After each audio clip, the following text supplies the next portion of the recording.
دوستو انتہائی رنج اور علم کی خبر ہے، انتہائی غمناک خبر ہے کہ ریاست کرناٹک کے معروف عالم دین کرناٹک ریاستی حج کمیٹی کے رکن مولانا زین العابدین رشادی صاحب اب نہیں رہے۔ بہت ہی انتہائی غم اور دکھ کی بات ہے۔ اس وقت ہمارے ساتھ جمعیت علماء ہند کرناٹک کے ریاستی صدر مولانا افتخار احمد قاسمی صاحب موجود ہیں۔ قاسمی صاحب، بہت ہی افسوس، بہت ہی دکھ کی خبر ہے۔ جی فرمائیے۔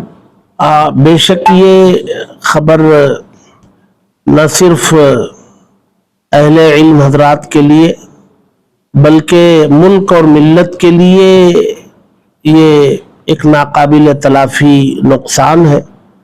حضرت مولانا محمد زین العابدین صاحب رشادی مظاہری دامت رحمہ اللہ مختلف میدانوں میں سماجی، سیاسی، مذہبی، دینی نمایاں طور پر خدمات انجام دے رہے تھے، اور انہی خدمات کے نتیجے میں آپ حج کمیٹی کے رکن بھی بنائے گئے۔ ایک زمانے سے حج کمیٹی کے ذریعے حجاج کی خدمت کرتے ہوئے آپ نے معلم الحجاج کا لقب بھی پایا، دارالعلوم شاہ ولی اللہ کے محتمم رہے، اور مختلف سیاسی سماجی سرگرمیوں میں رہے، جمعیت علماء کرناٹک کے موجودہ نائب صدر بھی رہے، اور ہمیں آپ کے ساتھ شانہ بشانہ اور آپ کے صحبت میں رہ کر کے مختلف میدانوں میں کام کرنے کا موقع ملا ہے۔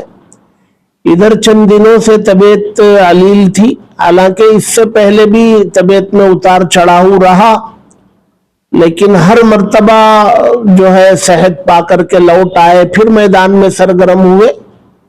لیکن اب کی بار جو ہے لوگ یہی سمجھ رہے تھے کہ ایک مرتبہ پھر اللہ تعالیٰ صحت سے نوازیں گے اور آپ پھر ہمارے ساتھ میدان میں رہیں گے، لیکن اللہ کو کچھ اور ہی منظور تھا۔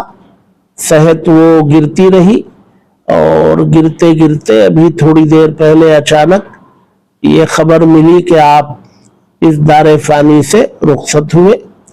میں تمام دینی اور مذہبی اداروں کی طرف سے، جمعیت علماء کرناٹک کی طرف سے، اور تعلیم القرآن جہاں اس وقت میں راگے ہنڈلی جگنی روڈ میں موجود ہوں، میں اپنے ادارے اور ذمہ داروں، اساتذہ، طلباء کی طرف سے آپ کے اس وفات پر انتہائی غم کا اظہار کرتا ہوں، اور آپ کے لواحقین اور آپ کے اہل خانہ کے ساتھ اس غم میں اپنے آپ کو، اپنے ساتھیوں کو برابر کا شریک مانتا ہوں، اور دعا کرتا ہوں کہ اللہ تعالیٰ آپ کی مغفرت کے فیصلے فرمائے، درجات کو بلند فرمائے۔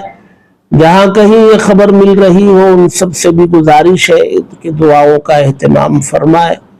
اللہ تبارک و تعالی ہم سبوں کو بھی اپنی اپنی آخرت کا فکر کرنے کی توفیق عطا فرمائے۔ کتنے دیر قبل خبر ملی آپ کو؟ کس کی جانب سے خبر ملی؟ مجھے سب سے پہلے تو انہی کے فرزند حافظ سعید احمد صاحب، جو آپ کے اکلوتے فرزند ہے، حافظ بھی ہے، اور ادارے میں بھی دارالعلوم شاہ ولی اللہ میں بھی آپ کی خدمات ہے، مستقل آپ خدمت میں رہے، ساتھ رہے، ہاسپٹل میں بھی آپ ہی رہے، کئی مرتبہ جانا ہوا تو آپ ہی سے ملاقات ہوتی رہی، اور صحت کے بارے میں بھی آپ ہی سے معلومات ہوتی رہی۔ تو سب سے پہلے ان کا فون آیا، جیسے ہی ڈاکٹر نے بتایا ان کو، انہوں نے فون کیا، ایک 15-20 منٹ ہوئے ہمیں اطلاع ملی ہوئی۔ ہسپتال میں انتقال ہوا ہے؟ نہیں، گھر پر موجود تھے، انتقال گھر ہی پر ہوا ہے۔ اب آگے کا مشورہ وہ اپنے خاندان والوں سے مشورہ کریں گے، کب نماز جنازہ ہوگی، تدفین کہاں ہوگی۔ بہرحال اللہ تعالیٰ ان کی مغفرت بھی فرمائے، درجات بلند بھی فرمائے۔